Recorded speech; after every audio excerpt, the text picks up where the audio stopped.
Hi friends, welcome back to my channel. Friends, నేను ఈ పాట్ని 2 years 2 summers మా ఇంట్లో వాడాము. రీసెంట్గా ఆ ట్యాప్ దగ్గర లీకేజ్ ఇవ్వడంతో దాన్ని తీసేయలేక ఏదైనా డెకరేటివ్ ఐటెం చేయాలని అనుకున్నాను. అయితే మా ఇంట్లో ఆల్రెడీ కొన్ని పెయింట్స్ అనేవి మిగిలిపోయినాయి.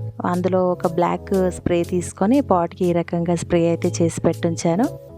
ఇంకా బ్లాక్ పెయింట్ స్ప్రే చేసిన తర్వాత ఏదైనా స్పెసిఫిక్గా డిజైన్స్ వేస్తే బాగుంటుంది అని చెప్పేసి ఇక నేను అక్రిలిక్ పెయింట్స్ అయితే కొనుక్కొని వచ్చాను.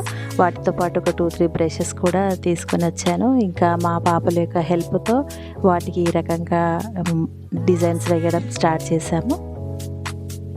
ఈ పెయింట్ బాటిల్స్కి రకరకాల కలర్స్ ఉన్నాయి కాబట్టి ఒకే బ్రష్ ఒక 2-3 బ్రషెస్ అయితే సరిపోవు అని చెప్పి ఈ రకంగా ఇయర్ బడ్స్ ఇంట్లో లేకపోతే ఇక అగ్గిపుల్లకి కాటన్ పెట్టి ఎన్ని కలర్స్ అయితే ఉన్నాయో అన్నీ ఇలాంటివి రెడీ చేసుకొని ఈ రకంగా కుండకి డిజైన్ వేయడం స్టార్ట్ చేశాము. యాక్చువల్గా నేను యూట్యూబ్లో అంతా సెర్చ్ చేశాను, అయినా కూడా ఏ డిజైన్స్ వేయాలో నాకు తోచలేకపోయింది. సరే, ఫస్ట్ అయితే ఇలా లేయర్స్గా స్టార్ట్ చేద్దాము అనుకుంటూ వెళ్తున్నాము. అలా వేస్తూ ఉంటే ఏదో ఒక డిజైన్ అయితే వచ్చేసింది. ఇక అలా వేసుకుంటూ వెళ్ళిపోయాము. ఈ పాట్ పెయింటింగ్ చేయడానికి మా పాపలకి ఇన్వాల్వ్మెంట్ కూడా ఉంది. అంటే ఎందుకంటే వాళ్ళకి కూడా ఇంట్లో ఉండడం హాలిడేస్లో బోర్ వస్తూ ఉంటుంది కదా, అందులోనూ కంటిన్యూస్గా టీవీ చూడడమో ఫోన్ చూడడమో అంటే కూడా ఐస్కి ఎఫెక్ట్ అది జరుగుతుంటుంది. అంతేకాకుండా పిల్లలకి కూడా ఇలాంటి క్రియేటివ్ ఐడియాస్ అనేది తెలియాలి అని చెప్పి వాళ్ళని కూడా హెల్ప్ తీసుకొని నేను ఈ పాట్కి ఈ రకంగా పెయింట్స్ వేయడం స్టార్ట్ చేశాను. ఇక మా పిల్లలు కూడా కొత్త ఐడియాస్ ఇచ్చారు. ఎందుకంటే ఒక్కొక్కరి ఐడియా ఒక్కొక్కలాగా ఉంటుంది కాబట్టి వాళ్ళు ఇచ్చిన ఐడియాస్తో కూడా నేను ఈ పాట్కి అనేది ఈ రకంగా పెయింట్ వేయడం అయితే స్టార్ట్ చేశాను. అలా వేస్తూ వెళ్తుంటే కొత్తగా ఐడియాస్ వస్తున్నాయి. ఇక ఎలా తోచితే అలా వేసుకుంటూ వెళ్ళాము. ఏది మంచిగా అనిపిస్తే అలా వేసుకుంటూ అయితే వెళ్ళాను. మా పాపలు కూడా చాలా హెల్ప్ చేశారు.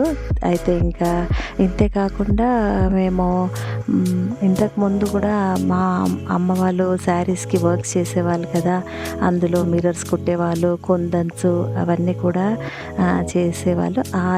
ఆ మెటీరియల్ అంతా కూడా మా ఇంట్లో ఉంటుంది. చూడండి ఫ్రెండ్స్, ఇది ఒకప్పుడు ఎన్నో ఇయర్స్ క్రితం నుంచి ఈ మెటీరియల్ అంతా మా ఇంట్లో ఉండింది. ఈ మిర్రర్స్ అన్నీ దొరికినాయి కదా అని చెప్పి మా పాప వాళ్ళు ఏమన్నారంటే ఇవన్నీ కూడా మనం పాట్కి అతికిద్దామమ్మా అని చెప్పేసి ఇక వాళ్ళే పాట్కి ఈ రకంగా అంటించడం చేశారు. ఇక నాకు కూడా చాలా హ్యాపీగా అనిపించింది. అంటే వాళ్ళలో కూడా కొన్ని క్రియేటివ్ ఐడియాస్ ఉంటాయి. చూడండి, వాళ్ళలో ఉన్న ఆ క్రియేటివిటీని కూడా మనం బయటికి తీయాలి అని చెప్పి నాకు అనిపించింది. ఇక వాళ్ళు ఇచ్చిన ఐడియాస్తో ఈ రకంగా మిర్రర్స్ లాంటివన్నీ కూడా ఇలా పాట్కి అతికించడం జరిగింది. ఎంతైనా కూడా మనం బయట కొన్నా కూడా అదేంటో మనం ఇంట్లో చేసుకునే ఈ వర్క్ వల్ల మన మనసు అనేది హ్యాపీగా ఉంటుంది కదా. అయితే చాలా హ్యాపీగా అనిపించింది నాకైతే. ఒక 2-3 అవర్స్ పట్టింది ఈ పాట్కి అంత డిజైన్ చేయడానికి. ఫ్రెండ్స్ చూడండి, ఈ రకంగా కింద లేయరు, మధ్యలో పైన లేయరు మొత్తం కూడా ఇలా ఈ చెమ్కినంతా కూడా స్టిక్ చేసి ఈ మధ్యలో గోల్డ్ కలర్తో ఇలా చేయడం జరిగింది. అంటే ఆ బాక్స్లో అన్ని కలర్స్ ఉన్నాయి, గోల్డ్ కలర్ మాత్రం లేదు. అది మళ్ళీ ఆ గోల్డ్ కలర్ని కూడా నేను సపరేట్గా తీసుకొచ్చి ఈ రకంగా పాట్కి అయితే వేయడం జరిగింది. అయితే ఫ్రెండ్స్, నాకు తెలిసి మీ అందరికి కూడా వీడియో నచ్చే ఉంటుంది.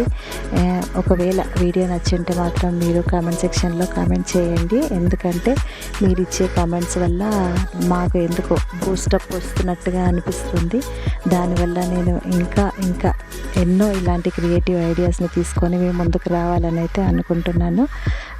ఫ్రెండ్స్, సో వీడియో నచ్చినట్లయితే కామెంట్ సెక్షన్లో కామెంట్ చేయండి friends. Like and also share friends. Thank you friends, thank you very much.